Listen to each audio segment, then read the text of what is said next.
We should redo it.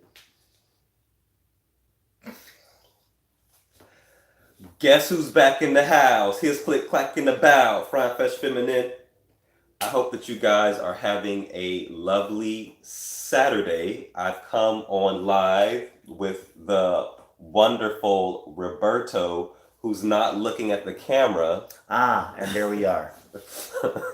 Welcome. It is Grammy weekend in LA. Grammy night.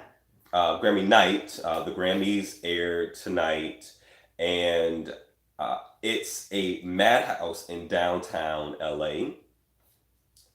We walked through the Staples Center area, and there were police everywhere. There were cars everywhere. It's a lot of people out.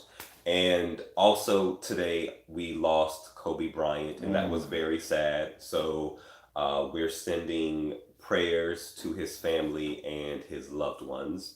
But we just finished watching AJ and the Queen, episode 9, which is the Fort Worth episode.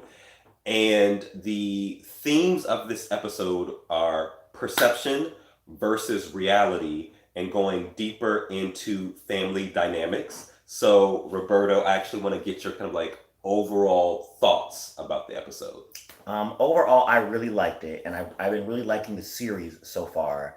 And I am it's almost bittersweet because I know that there's only one episode left to go for the finale, and I feel like there's still so much going on and so much to wrap up that I'm very curious to see how they're going to do it in one episode. Is this the striptease portion of the show? Yes, it is. But yeah, so but overall, I really liked it and I really enjoyed it. Yeah, so as I said in previous reviews, that even more so in this episode, we know that AJ, Ruby, they're deep in character. So much that there's the particular scene where Ruby is kind of like tucking AJ in bed, and I forget who says it, but one of them says, "You're good." And that line actually wasn't in the script. That was something that... Wait, was that at the very end? The very end. Oh, yeah, that was... Yeah. AJ said it. I mean, yeah, AJ said it to Rue. When Rue starts crying to console Rue, he says that. So he says that. That wasn't actually in the script. I watched an interview with RuPaul and Izzy G, and they would actually say that to each other when one of them would forget a line. And so... it's really cool that they were able to kind of like ad lib and to kind of like add to the script, and it made it for a very meaningful moment. And so that's when they're really embedded in their characters. And so in terms of themes, perception versus reality, early in the episode we have Ruby driving to Fort Worth, and there has been an incident where the club that she was going to is being demolished, and this new structure is being built. And so they are physically 40 minutes away from AJ's grandfather's home. Pop. However, Ruby has really become AJ's parent guardian and wants to continue caring for AJ. And so we have this dynamic where this person who actually isn't AJ's guardian, isn't AJ's parent, has taken over this role, and we know that he has to detach himself emotionally and drive AJ to her grandfather's home, but he can't do that because he's emotionally tied to her. So he's created, even like we can't see emotions, but we can feel emotions. But he, in order to actually not technically commit a crime, because he has transported this child across state lines, he has to he has. Yeah. He needs to take her to her grandfather's house. So he has developed this pseudo relationship with her, and he decides to stall to go visit his friend Beth, who they've been friends since childhood. Ruby's mother would clean Beth's mother's home. And so we learn in the episode that um, AJ is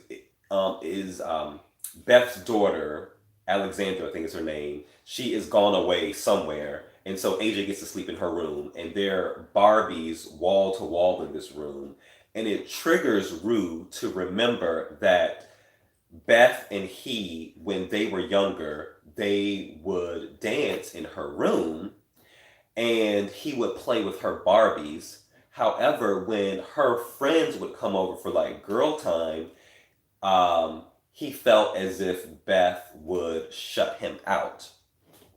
So that's a flashback that happens. So we see there is a party that happens that Ginger Minj has a cameo in this particular episode, and she convinces Ruby to be the entertainment for the party. And so at the party, Ruby feels very awkward and uncomfortable. But this whole time, Beth doesn't know that he's going to perform in drag. And so the guests are kind of like mortified by this performance. And so Beth kind of like awkwardly ends the performance. And so later on in the night, she's having girlfriend time with her friends in her bedroom. And Ruby de-drags as Robert and knocks on the door and says, "You're not going to do this to me again. You're not going to shut me out while you have girl time." And so the other women leave, and Beth says, "I never shut you out. When my friends would come over and we were about to play with the Barbies, you would leave." And he remembers, "Oh my God, you're right. I actually didn't want your friends to see me playing with these Barbies because boys don't play with Barbies." And so it's really beautiful how the writers construct this perception versus reality. And it's very subtle, yet it's very complex, the story structure. And I really appreciated this. Were you able to see how they were able to play with perception and reality, but do it in such a subtle way, but it's still complex? I don't think it would. I don't think it's perception. I think it's selective memory. Because when he said, "Oh, you would shut me out," and then she goes, "No, you would leave," he's like, "Oh yeah, you're right. I would leave." So I don't think it's perception. I think it's selective memory because I I think mean, well, it's his perception. It's the way that he sees the world. right, but that was not an instance of perception because perception would mean like because of how I see it, I have this like opinion about it Yeah, versus that's his opinion. yeah, He feels. but that's not what was going on. What was going on was he was remembering it a certain way. He was remembering a certain like version of it. And then when she goes, "No, no, no, really think about it." And then he was kind of like, "Oh yeah, I was the one that would leave. You weren't not doing anything to me. I was the one leaving when the Barbies would come up." I don't know. But yeah, I think it's more selective memory than like percept. Well, I don't know. Because I feel like if that was his real genuine perception, I feel like he would have been at like he would have like defended his stance and been like, "No, no, no, no, no, this is how it went down." But then yeah, I really think it was selective because rather than him thinking about it from the perspective of, "Oh, by the way, if I'm lisping it's because I have something in my mouth." If I sound like this. um but I feel like he would have been like, "No, no, no, it was more like this." But anyway, I'm babbling now. You are. It's okay. But I like selective memory. Some people might call it selective memory. We on this channel will call it perception versus reality. Okay. So yes. So I actually really loved all of those moments because with flashbacks, and the writers have been using flashbacks in different episodes to really drive home messaging that we get. And so that has been really good. And so, also, I'm curious what you would call this, but I think it's another example of perception versus reality. Beth wants the public to think that she has this picture perfect life. However, I have the word for that. however, however, she is an alcoholic. She drinks a lot. We see that where she is spiking the grapefruit juice at her home. And this is the morning time. It's like 9 o'clock in the morning. And so no one knows. And so AJ. I think alcoholic might be a strong word, but okay. Because this describes what he does in the morning time. No, because I have very different kind of mornings, but than most people. Because he works at night. He's one of Interpret that as you will. But she. So at one point in the episode, she very specifically says, "Oh, I only have one drink a day," and then there's like this weird like energy that fills the room when that happens because she says that to Rue in front of the husband. Ruby. She says it to Ruby, not Rue. Rue is short for Ruby as well. But yeah, so she says that in front of the husband, and obviously the husband would know better. And so that's kind of like they have that scene where she goes, "Oh, I only have one drink a day," and then when the spiked grapefruit happens, that is kind of like the proof that obviously that's not the case. And you can feel this sort of awkwardness in the room when she says that, "Oh, you know me, I only have one is my limit." But I think that I feel like being a committed drinker and an alcoholic are different things. Yes. So we have a committed drinker. Oh, here. Please. And so Stop by. Never mind. AJ is drinking grapefruit juice and telling Ruby that this tastes disgusting, and Ruby is like, "Well, it's good for you because it's grapefruit juice," not knowing that there's vodka. In this grapefruit juice. Yes. And AJ is getting drunk, so drunk that she actually passes out. But before she passes out, she tells Ruby that she loves her. And it's actually a very sweet and beautiful She grabs moment. she grabs his face with her little tiny hands like this, and it's so cute. Also, what is it called when you have vodka and orange juice? Is that a fuzzy navel or a screwdriver? I always think forget. That's called a tequila sunrise. Oh, no. You said vodka. Vodka and orange juice. I think that's a screwdriver. Oh, I don't know. I think a fuzzy navel is orange juice with peach schnapps. Comment below. I don't. My drink of choice is red wine, so I don't. That's right. I don't mix drinks. I don't know. So yeah. So and then the parties that she throws are holding her marriage together, and so she is trying to show to the world that she's perfect, but really, there's a lot of unhappiness that's being experienced in this home. And so that's, for me, another example of perception versus reality. You show one thing, but something else is actually really happening. And so that was actually something that was talked about and mentioned, but never shown. Because the only way that we know that there's like, that the marriage is an unhappy marriage is because Ginger Minj's character says it to Rue, sort of like in confidence, and then it's repeated again at the end when Rue says, "Oh, and I know you have an unhappy marriage," and then she confirms, "That's why I have an unhappy marriage." But there's never any sort of like, that's never actually shown. You're just kind of told that. There's a word for that. What's it called in a movie when exposition? When they tell you something and they don't bother to show you, just so that you know. Yeah. Exposition. Yeah.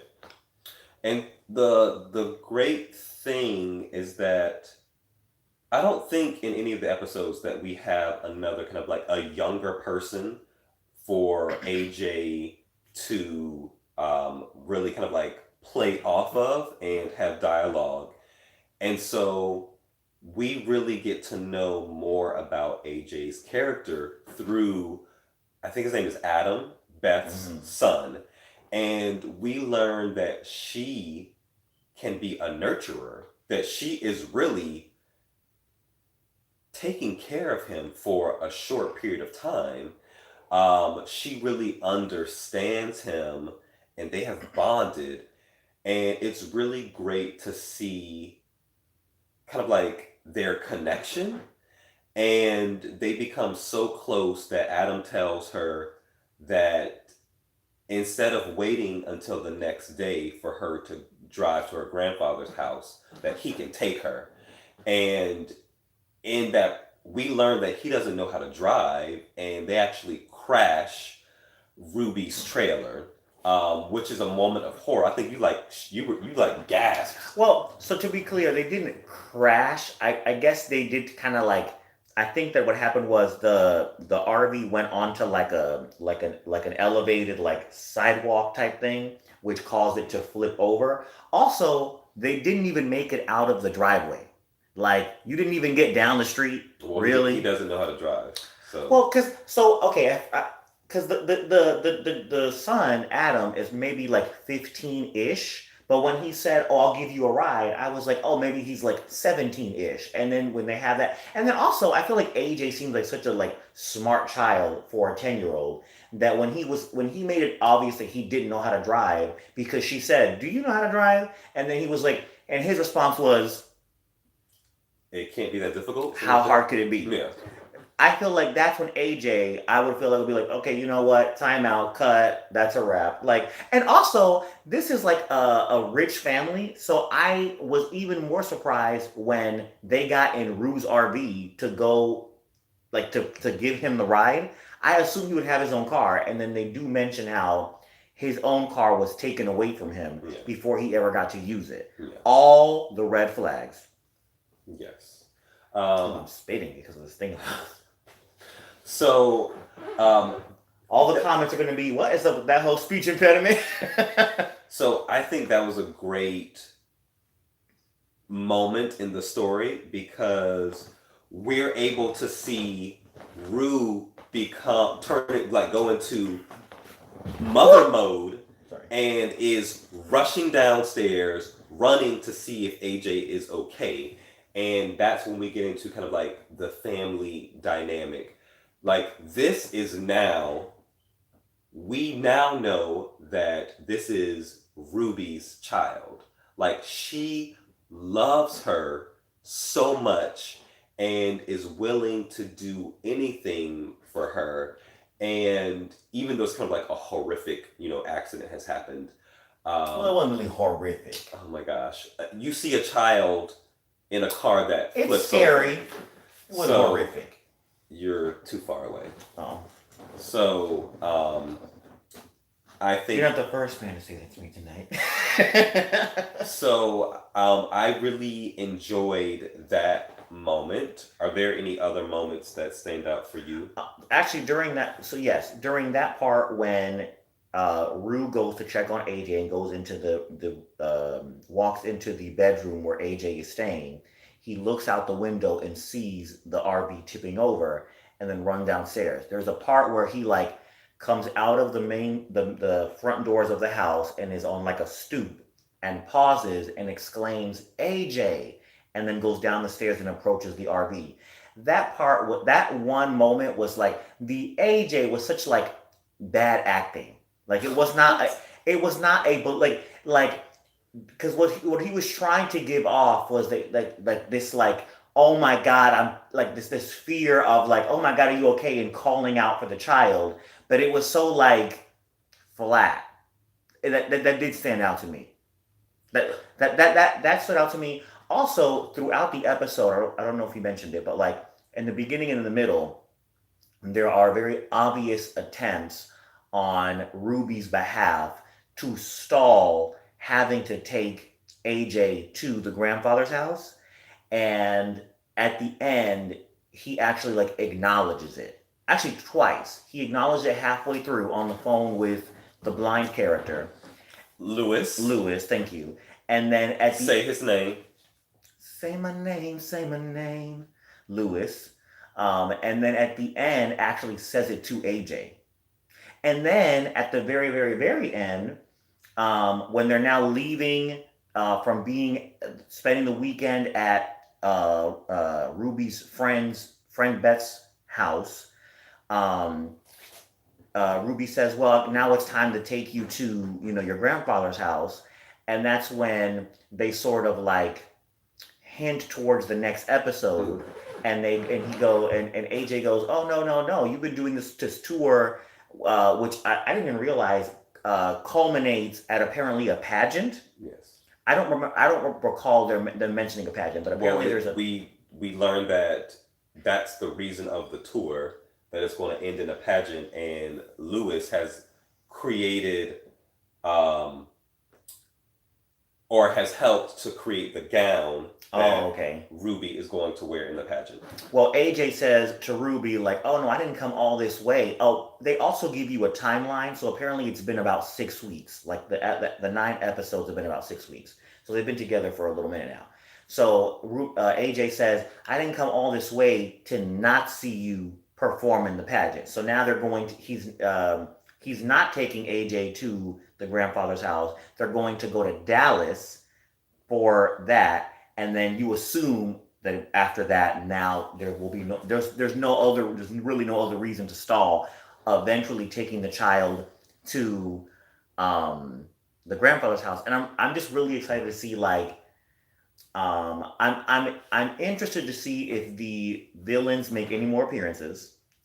I'm interested to see like what the tea is with the grandfather because the first time that we've got mention of the grandfather was in a flashback where we see the mother with AJ um, giving AJ a card from the grandfather.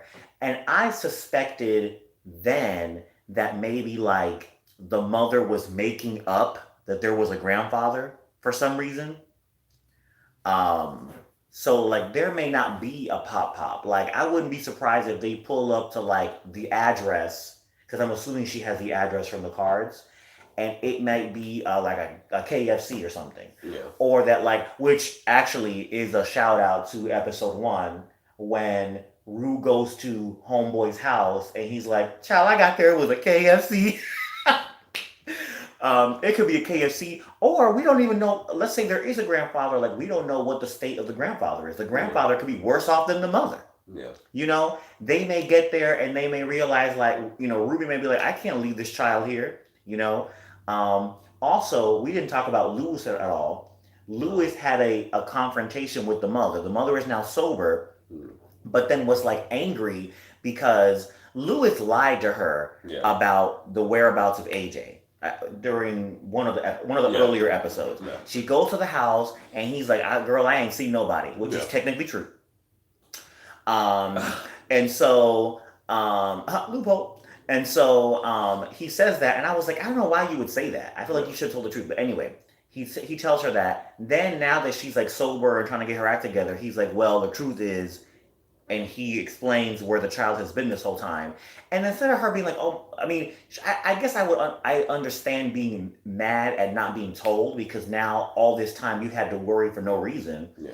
But then like he really like saved. He really well. On one hand, like I want to say, like Lewis said, like, "Oh, Ruby saved your daughter," Yeah. but on the other hand, like the only reason why they're together is not because Ruby wanted to help AJ. They're together because AJ stowed away. Yeah. But I don't know. So that's like a weird, like, Yeah. it's kind of. I mean, I think the mother is really upset because Lewis wasn't honest with her Yes. previously. Yes. I think that's the main reason why. Because she's like, why didn't you tell me this before? I really don't know why he didn't. I think because it just caught him off guard to receive this question. Because I think he was thinking, he didn't know that was the mother. Because in episode 1, we see him Yes. give her donuts as she's kind of like gone out of her mind Yes. on drugs.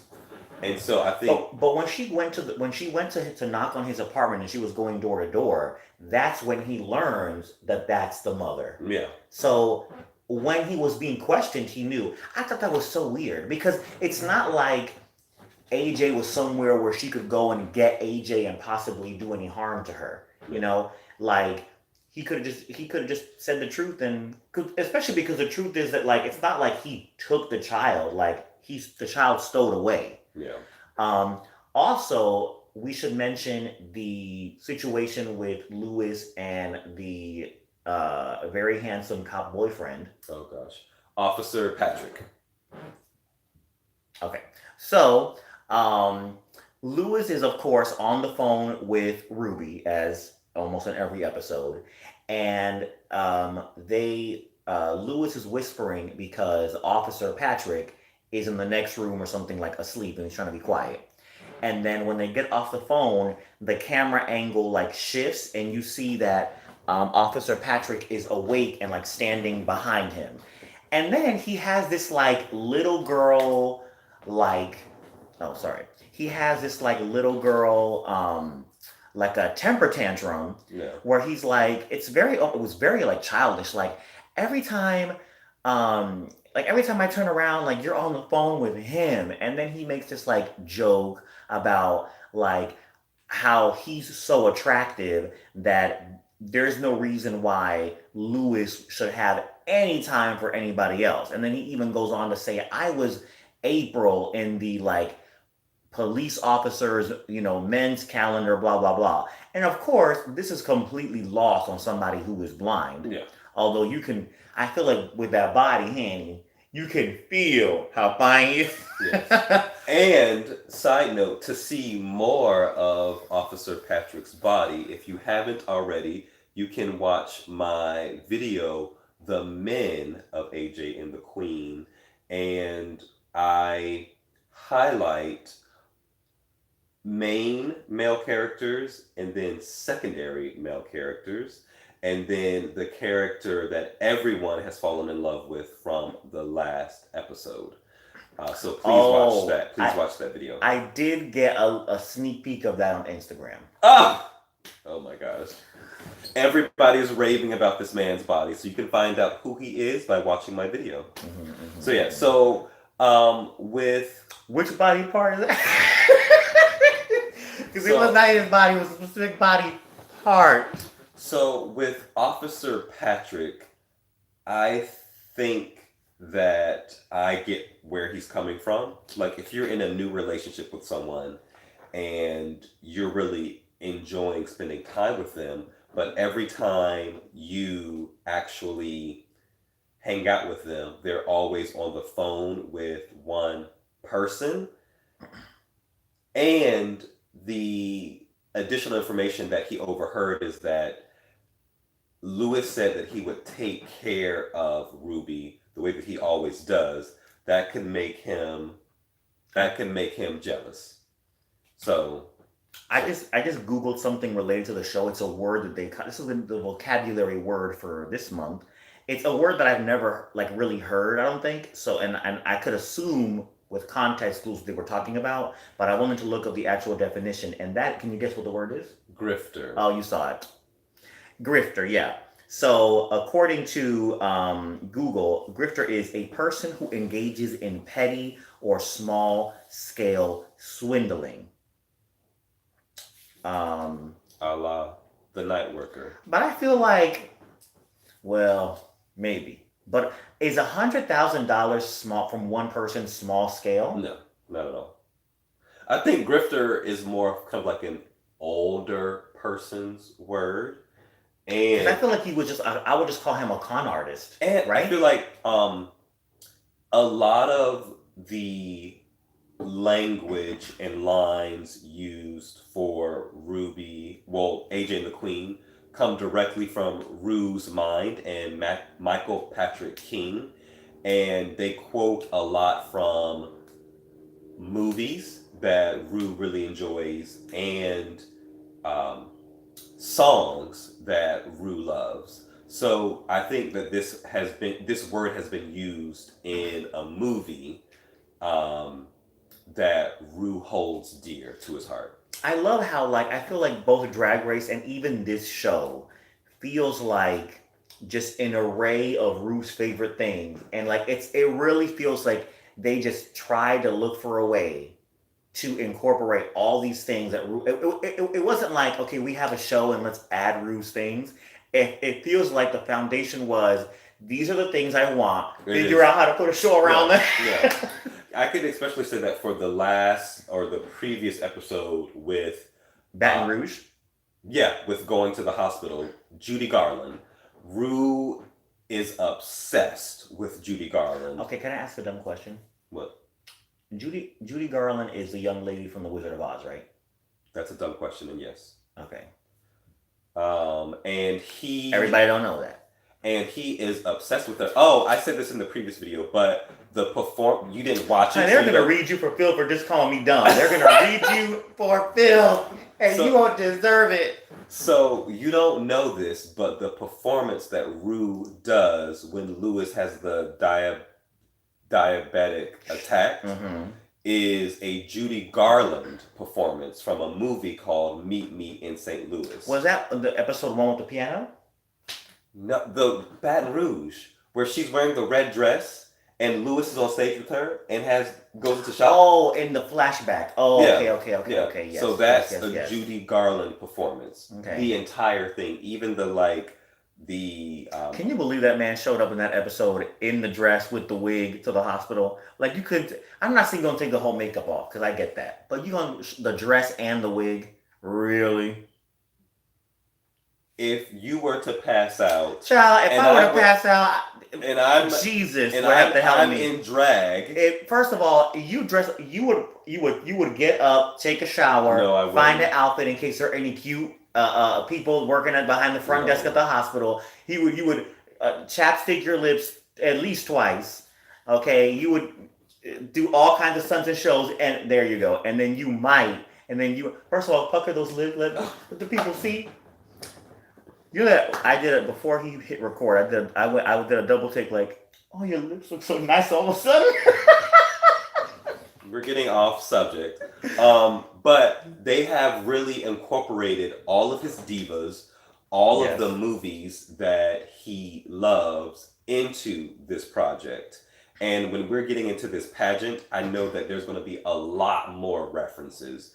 And in this pageant, we get cameos from Trinity the Tuck, I believe Pandora Box, and like 5 other queens because they are performing in this pageant as well. So I am actually looking forward to watching. I cannot wait. This next episode. I'm gonna watch it when we're done. Okay. I cannot wait. I'm really, really excited. Okay. Yeah. So this has come to the end of this review. Please, in the comment section, leave us your thoughts about this particular episode. Who really shined in this episode, and like your favorite scenes. So thank you for watching. Both of us really appreciate it. If you're watching this video and you're new to this channel, please like and share this video and subscribe. And to all of my new subscribers, thank you from the bottom of my heart. It really means a lot that you're supporting me. And if you're looking for a great gift for a friend, family member, or lover, I am... Oh my God, I know we're plugging the sex toy line. Go ahead. Oh my gosh, I am... That was so rad. You have not said that in any other video. I don't know why you would not share it. I am an award-winning writer. If you're looking for a gift for maybe your local grifter... He won't be in the next video. So, I'm an award-winning writer. My book is called A Love Like Blood. It is. It is available on Amazon. Check the pinned comment for the link. Any last words? Don't say anything crazy. You know I want to. So I won't. So, Have a lovely night. What if I just licked your arm right now? Oh my gosh. Have a lovely night and stay tuned for the next review of AJ and the Queen, the finale. Besos.